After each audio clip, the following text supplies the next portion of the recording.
Президент Таджикистана Эмомали Рахмон в своей поздравительной речи по случаю Иди-Курбон призвал жителей страны воздержаться от расточительства и показухи, а вместо этого совершать добрые дела и помогать нуждающимся, сообщает пресс-служба президента.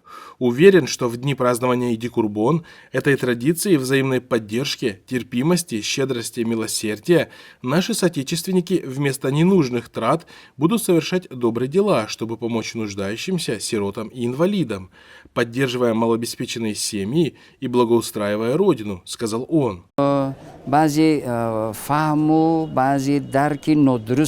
Примечательно, что в канун исламских праздников вот уже на протяжении нескольких лет Эмомали Рахмон призывает к воздержанию от расточительства и показухи, в то время как режим с размахом отмечает такие неисламские праздники, как Навруз, Сада, Мехргон, а также праздники тыквы, дыни, меда и тому подобное.